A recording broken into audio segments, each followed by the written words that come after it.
resolusi gambar nanti yang akan saya siapkan. Jadi nomor 3, kita mesti tahu nanti misalnya akan digunakan di media yang mana. Terus kita lanjut ke nomor 4. Nah, ini nomor 4, kita harus nentuin topiknya. Jadi di sini disebutkan kalau proses untuk membuat infografis sangat mirip dengan proses menulis komunikasi yang efektif. Jadi gimana prosesnya? Jadi pasti akan dimulai dengan mengatur idenya. Jadi kita mesti cari idenya, lalu mengidentifikasi teori dan argumen untuk mendukung ide tersebut. Jadi ketika mau membuat infografis, jadi kita mesti bertanya pada diri sendiri nih. Jadi apakah kita sudah memiliki pernyataan teori yang didukung oleh data? Jadi datanya apakah sudah mendukung dengan teori yang kita akan sajikan? Atau apakah masih harus melakukan penelitian atau riset sampai pada argumen yang didukung dengan baik? Jadi kita mesti, ketika kita udah punya topiknya, kita mesti bertanya nih, apakah teori kita didukung dengan data yang baik. Terus misalnya belum, berarti kita mesti mencari data atau riset untuk membuktikan bahwa teori kita benar. Jadi seperti itu. Jadi memang harus, yes, ini sebenarnya mirip dengan ketika membuat tulisan biasa gitu. Prosesnya sama gitu. Jadi ketika kita membuat tulisan kan kita memberikan sebuah teori, dan teori itu juga dasarnya nggak mesti cuma pendapat pribadi gitu. Itu kita juga mesti memberikan data-data pelengkap dan argumen-argumen yang didapat dari sumber riset yang benar. Itu. Jadi topik nomor 4. Lalu di sini setelah topiknya sudah ditentukan, kita harus cari data nih, temukan informasi yang tepat. Jadi sumber datanya itu dari mana? Bisa jadi survei, bisa jadi laporan, bisa jadi dari siaran pers, bisa jadi dari data perusahaan, dari studi akademis, dari wawancara dengan ahli, atau dengan survei yang kita buat sendiri. Jadi ada beberapa cara untuk menemukan informasi yang tepat.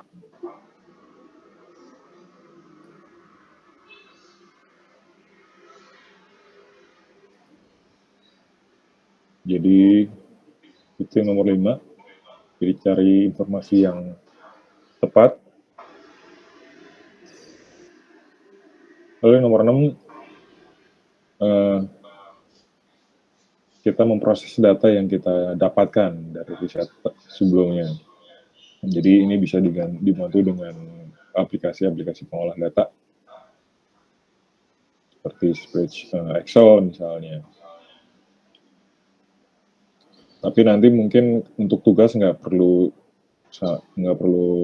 mungkin hanya sampai nomor 5 ini ya. Nomor 5 ini. Jadi nomor 5 pun ketika kita mencari informasinya, karena keterbatasan waktu, mungkin yang nanti kalian lakukan ketika membuat tugas UTS cukup melalui riset online aja, jadi cukup browsing misalnya. Tapi browsingnya juga kalau bisa dari sumber-sumber yang kompeten, terpercaya. Jadi nggak perlu mesti wawancara, nggak perlu bikin survei gitu.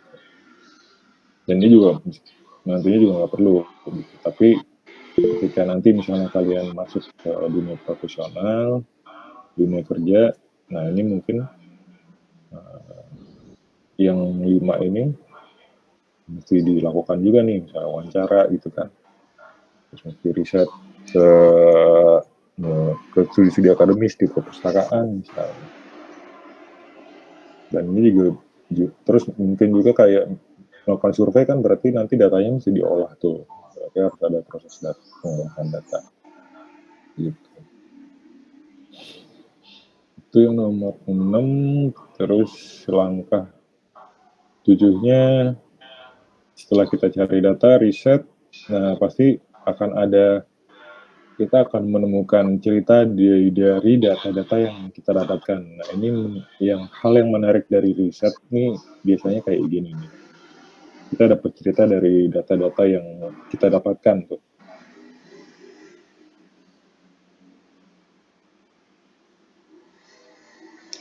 Kok berhenti? Nah, sama seperti wartawan yang mewawancari sumber untuk mengumpulkan bukti dan menyusun narasi, Anda sekarang harus membandingkan data yang kita dapat dan mengajukan pertanyaan untuk mendeteksi pola dan tren yang mengungkapkan fakta seperti misalnya bisa aja dari data-data yang didapat kita bisa melihat perubahan dari waktu ke waktu dari sebuah kejadian misalnya. Terus dari data-data yang kita dapat, kita bisa aja dapat perbedaan atau persamaan dari dua item yang dibandingkan. Misalnya dari data yang kita buat, kita bisa melihat gambaran dari komposisi secara keseluruhan, misalnya. Lalu misalnya dari data-data yang kita dapat, kita bisa melihat hubungan antara dua variabel atau lebih. Gitu-gitu. Jadi kita bisa dapat cerita dari data yang kita buat. Dari cerita dari data yang kita dapat. Seperti itu. Jadi ini yang menarik yang menarik dari riset tuh biasanya di poin ini. Kita bisa menemukan cerita dari data yang didapat. Nah, terakhir baru setelah semua proses tadi dilakukan, kita bisa memilih jenis infografis yang paling tepat untuk informasi yang sudah kita dapatkan tadi. Lalu jenisnya apa aja? Nah, jenisnya nanti baru kita pindah ke dokumen berikutnya. Ke dokumen berikutnya itu adalah jenis-jenis infografis yang ada, yang sering kita temukan.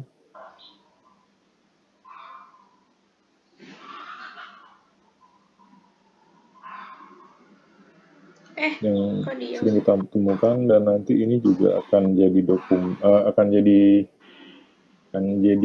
jenis-jenis infografis yang nanti kalian akan pilih untuk tugas UTS. Tapi sebelumnya dari langkah-langkah ini, apakah ada yang mau ditanyakan? Aduh, nggak tahu lah, pusing. Jadi ini langkah-langkah ideal, tapi nanti pastinya nggak semua harus kalian lakukan ini pasti. Kalian harus tentukan targetnya, tujuannya apa, medianya nanti karena ini tugas berarti saya udah tentukan ukurannya berapa, dan pastinya untuk online kan karena nanti di-upload, jadi 3 juga dilewatkan, jadi cukup tentukan nomor 1, 2, topik juga nanti kalian pikirkan. Nah ini risetnya cukup melalui riset online. Lalu terakhir nomor 8, memilih infografis yang tepat.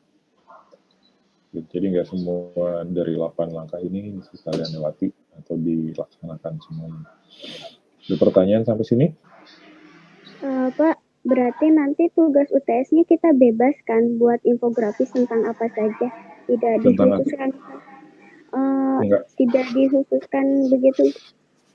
Enggak, jadi bebas. Ceritanya bebas, temanya bebas. Baik Pak, terima kasih. Syahrani mau nanya? Iya Pak, untuk infografisnya itu ukuran kertasnya itu bebas juga nggak? Nah itu nanti saya yang tentuin.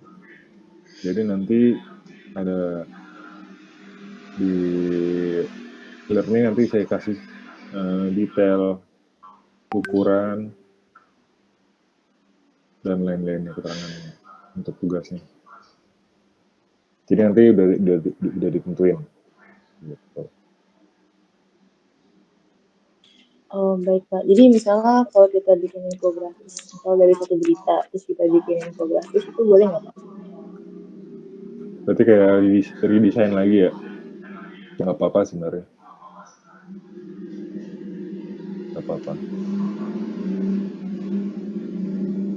Boleh. Ini kita buatnya bebas kan, apa yang nggak harus pakai AI, misalnya itu tambahan dari Photoshop, terus InDesign, terus lain-lain gitu, Pak.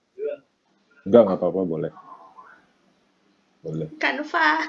Jadi nggak mesti AI. Karena kan nanti pun diuploadnya kan dalam bentuk JPEG gitu. Tapi idealnya memang dikerjakan di Adobe Illustrator. Lu nggak mau di Canva aja. Cuma kalau misalnya kalian merasa belum atau lebih nyaman dengan aplikasi lain, sebenarnya nggak apa-apa. Iya, Gitu. saya nyalain di Canva. Sama, misalkan kita kan ini ngambil suatu informasinya itu di media online. Nah, di infografis di bawah itu kita tulis sumbernya nggak, Pak? Iya, nanti pasti harus dicantumkan sumbernya nanti. Di jenis-jenis infografis nanti akan ada keterangannya, detailnya. Harus ada. Baik, Pak. Terima kasih. Ada lagi? Sebelum lanjut, di dokumen terakhir. Enggak ada lagi ya, dapat saya lanjutkan. Ini yang terakhir. Nah, ini jenis-jenis infografis. Nah, nanti kalian mesti milih nih. Dari ini ada 1, 2, 3, 4, 5, 6, 7, 8, 9, 10, 11. Ada 11 Wow. jenis infografis. Nah, nanti kalian pilih salah satu aja. Jadi kalian dari pesan yang kalian punya, informasi yang kalian punya, ini cocoknya disajikan dalam infografis jenis yang mana, gitu. Yang pertama, ini ada jenis infografis namanya informational atau list, gitu. Jadi jenis ini sebagian besar menggunakan teks. Jadi ini ada contohnya. Jadi ini kalau kita lihat nih, di infografis ini nggak ada visual yang paling visualnya nggak ada yang menonjol atau gede. Dia didominasi oleh teks, terbagi-bagi menjadi beberapa kelompok teks kecil seperti ini. Terus tapi dia menambahkan warna dan icon sebagai visual tambahan. Gitu. Jadi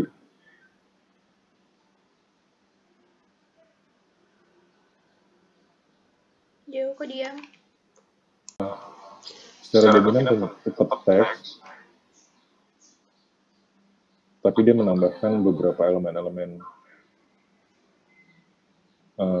elemen-elemen icon di sebagai pendukungnya. Jadi ini jenis pertama. Jadi misalnya kalian punya data dalam bentuk teks yang agak banyak, nah bisa jadi kalian pilih yang jenis yang pertama. Itu yang pertama. Terus yang kedua, sebentar.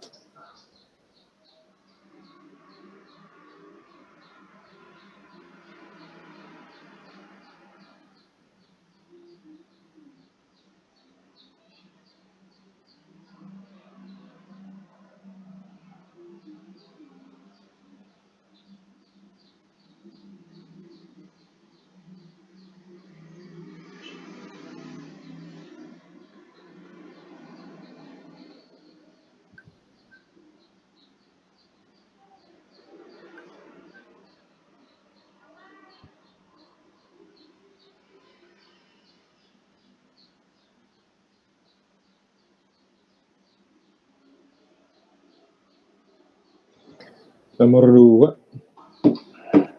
mix chart. Gitu. Jadi jenis infografis ini menggabungkan berbagai jenis chart dan format tabel gitu. Jadi biasanya infografis ini digunakan kalau kalian punya banyak data dalam bentuk angka atau statistik. Jadi data-data itu bisa disajikan dalam bentuk misalnya ini ada diagram, ada pie, ada diagram pie, ada diagram juga, diagram batang. Jadi data-data kalian punya informasi lebih banyak dalam bentuk data, dan data-data itu bisa divisualisasikan dalam bentuk tabel atau diagram. Nah, kalau kalian punya seperti itu, ini jenis infografis ini bisa digunakan sebagai pilihan. Jadi mix charts namanya. Itu nomor 2. Terus, nah ini timeline. Ini digunakan ketika kita ingin menampilkan bagaimana sesuatu berkembang atau berubah dari waktu ke waktu. Jadi kita ingin menyampaikan cerita dalam bentuk urutan kronologis. Misalnya terus ini bisa jadi bukan harus, misalnya ini kan contohnya Steve Jobs gitu. Ini cerita dia dari kecil sampai dia sukses, mungkin sampai dia meninggal misalnya. Jadi nggak hanya nggak hanya orang, bisa jadi produk, misalnya produk atau merek itu berkembangnya seperti apa, dan itu disajikan dalam bentuk urutan kronologis gitu. Jadi ini bisa di jenis infografis ini bisa digunakan untuk pesan-pesan yang seperti tadi gitu. Kalau kita ingin cerita tentang kronologis orang atau kronologis merek atau kronologis sebuah produk misalnya seperti itu. Nah ini nomor 3. Nah ini how to. Jadi ini jenis infografis ini bisa kalian pilih kalau pesan yang kalian ingin sampaikan adalah misalnya tentang cara bagaimana membuat sebuah produk misalnya contohnya kalian pengen buat infografis yang menjelaskan gimana cara membuat ketupat misalnya. Nah, ini bisa jenis ini bisa kalian pilih nih. Jadi urutannya bisa dari apa, bikin apanya dulu, baru bikin apanya, berikutnya bikin apa. Ini yang berikutnya how to. Terus ini proses, ini agak mirip dengan how to, tapi proses ini biasanya ditambahkan dengan pilihan-pilihan kayak gini. Ini contohnya kopi yang cocok untuk kita apa sih gitu. Misalnya kita sukanya apa, pakai susu atau enggak, atau sukanya yang kopi atau enggak kopi. Jadi di ujung-ujung nanti akan ada pilihan-pilihan yang tepat untuk kita. Ini namanya proses. Terus ini komparasi atau perbandingan. Jadi misalnya kalian pengen buat infografis yang membandingkan 2 produk misalnya, atau 2 orang atau 2 merek. Nah ini bisa kalian gunakan nih. Kalian bisa menyajikan visualnya dengan membandingkan sebelah-sebelahan. Terus orang akan dengan mudah melihat perbedaan dari 2 produk ini apa, persamaannya apa, keunggulan produk satu dengan produk dibanding produk yang dibandingkan apa kayak gitu. Jadi ini infografis ini bisa kalian gunakan kalau kalian ingin membandingkan. Jadi intinya membandingkan produk atau benda atau orang misalnya. Gitu. Ini jenisnya komparasi. Lalu ini lokasi. Jadi ini digunakan kalau kalian ingin memperlihatkan sebuah tren dalam suatu area gitu. Biasanya di sini dijelaskan kalau biasanya visualisasinya menggunakan peta. Ini ada peta dibantu dengan icon-icon dan kode warna gitu. Nah ini Jenis infografis ini sangat ideal untuk membandingkan data statistik yang terjadi di skala regional atau global tentang isu yang pembaca sukai. Gitu. Jadi kayak contoh ini global nih, ini karena ini dia pakai peta dunia. Di sini isu yang ingin dia angkat adalah dia pengen membandingkan jumlah perempuan dalam board itu apa ya istilahnya, dalam dewan tuh berapa banyak, dalam dewan di negaranya tuh berapa banyak. Nah ini dia ngasih icon dan angka, jadi makin besar angka jumlah perempuan dalam dewan, dia iconnya lebih gede. Jadi kita bisa ngelihat nih, oh ternyata di Filipina misalnya jumlah perempuan di dalam dewan tuh 47%. Kita akan lebih mudah menemukan angka yang besar ini karena dia dibantu dengan icon yang cukup besar gitu kan. Jadi kita bisa ngelihat. Terus dari warna juga dia ngasih kayak semacam gradasi nih.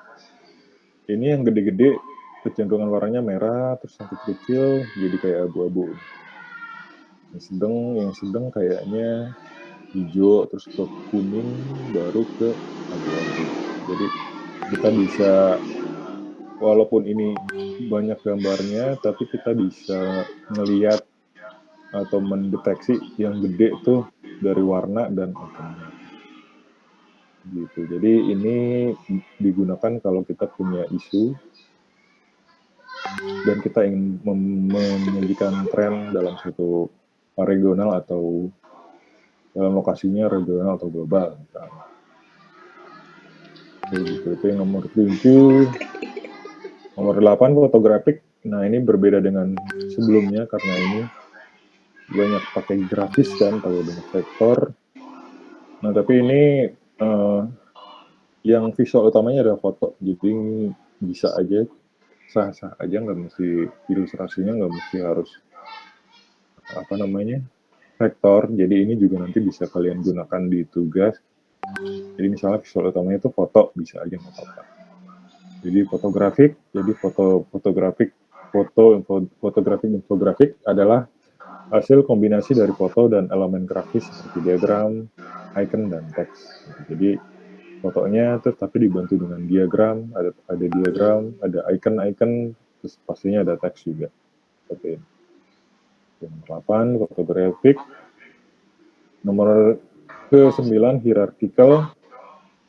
Jadi jenis infografis ini membagi informasi dalam tingkatan level, baik tingkatan level kepentingan, level kesulitan, dan lain-lain. Biasanya infografis ditampilkan dalam bentuk piramida atau organizational chart. Infografis ini berfungsi untuk membandingkan perbedaan antara tiap level dan relasi antar tiap level. Hierarchical.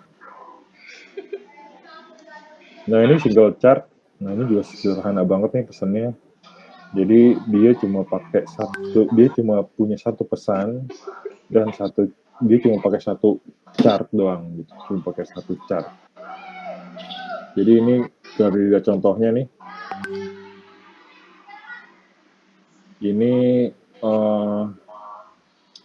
pesannya cuma satu. Dia cuma pengen membandingkan bangunan-bangunan tertinggi di dunia. Lalu dia cuma pakai diagram, visualnya cuma pakai diagram batang sebenarnya. Cuma supaya lebih menarik, diagram batangnya diganti dengan icon si gedungnya. Gitu. Jadi secara visual ini cuma satu aja nih pesannya. Bangunan tertinggi, ini lokasi nama tingginya sama tahun pembuatannya.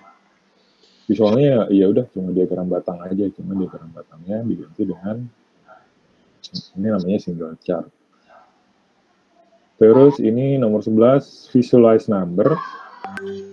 Jadi ini kalian gunakan kalau misalnya kalian punya informasi dalam bentuk angka-angka nih, angka-angka. Jadi misalnya banyak kalian punya data dalam bentuk angka, ya udah angkanya aja yang dijadiin visual gitu. Ini kalau kita lihat tuh angkanya dibuat dengan variasi ukuran yang berbeda-beda, ada yang besar, ada yang lebih kecil, ada yang kecil-kecil gitu. Terus ada angka yang disajikan dalam bentuk icon seperti ini. Jadi bisa kita lihat kalau yang jadi visualnya adalah angkanya.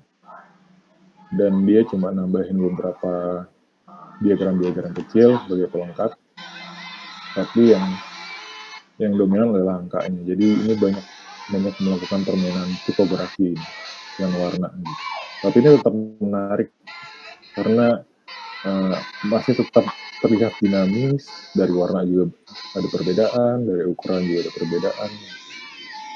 Walaupun nggak ada visual utama yang dominan, ada gambar utama yang dominan.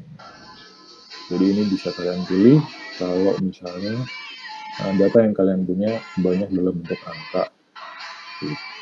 Nah itu cuma ada 11, nanti bisa kalian pilih untuk tugas UTS kalian mau pakai yang mana, tapi tentunya pemilihan ini akan sangat berpengaruh dari data yang kalian punya atau pesan yang kalian punya atau cerita yang kalian punya gitu. Jadi kalian punya data apa, punya cerita apa, punya pesan apa, nah ini akan menentukan, oh kayaknya kalau saya punya cerita ini, contoh cocoknya misalnya pakai timeline misalnya kayak gitu, seperti itu.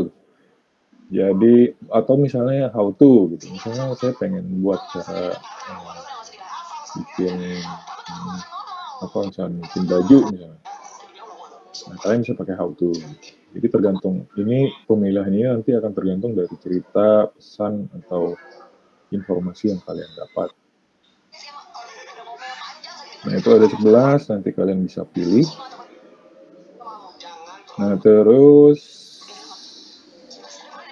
yang terakhir ini adalah nanti elemen-elemen yang harus ada untuk tugas UTS. Nanti ukurannya akan saya tentukan. Terus elemen-elemen tipografinya apa aja nih? Yang pasti kalau harus ada judul, jadi nanti ada judulnya. Terus ada introduksi atau lead. Nah ini biasanya berupa satu paragraf pendek untuk menjelaskan secara singkat cerita yang akan kalian sajikan. Terus ada body content.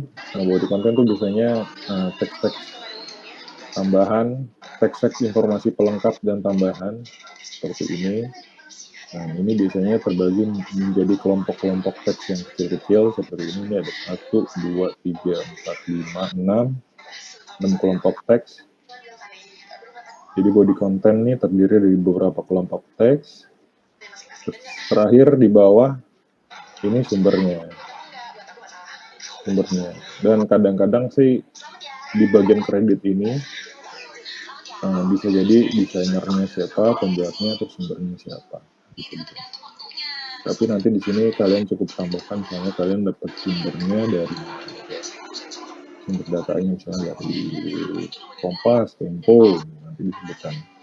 Ini ukurannya nggak usah gede-gede, jadi dia sifatnya pelengkap informasi yang ada tapi nggak harus menonjol gitu. Jadi nanti harus ada judul, ada lead, ada body content, ada sumber. Nah visualnya bisa macam-macam, bisa ada gambar utama, terus kalian mungkin bisa menggunakan icon-icon atau diagram untuk lengkap visualnya.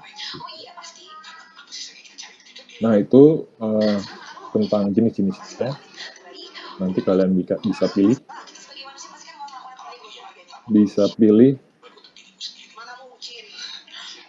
dari jenis itu kalian akan pakai yang mana. Nanti dokumen-dokumen itu yang tadi saya jelaskan akan saya buat di e-learning supaya nanti kalian bisa lihat lagi kalau nanti mau mulai ngerjain tugas. Nah, tapi nanti detailkan dalam satu dokumen sendiri, detail tugas luasnya seperti apa, misalnya ukurannya, terus jenis-jenis grafis yang bisa kalian pilih nanti saya masukin lagi. sama apa namanya ukuran gitu. Nanti itu akan masuk di keterangan untuk tes sendiri, tidak ada lagi. Nah, kira-kira seperti itu untuk UTS. Jadi ini kenapa saya sampaikan sekarang. Jadi supaya kalian ada waktu yang cukup untuk paling enggak seminggu depan kalian udah memikirkan kira-kira mau buat temanya atau informasinya apa kira-kira. Ada pertanyaan sampai sini? Jenis-jenis Pak, saya izin infografis? tanya. Jadi untuk yang jenis infografik yang bagian fotografik itu fotonya harus kita cetakkan sendiri. Lah foto kan ada di jenis infografik itu ada yang fotografer dan pakai foto. Nah itu fotonya harus pakai jepretan kita sendiri atau boleh searching dari internet? Boleh searching, boleh pakai kalau ada foto sendiri yang cukup oke, nggak apa-apa gitu. Tapi bebas sih itu. Boleh dari foto sendiri atau bisa juga misalnya perlu foto dari sumber lain, boleh juga. Gitu. Terima kasih. Ya, sama-sama. Kita ada lagi?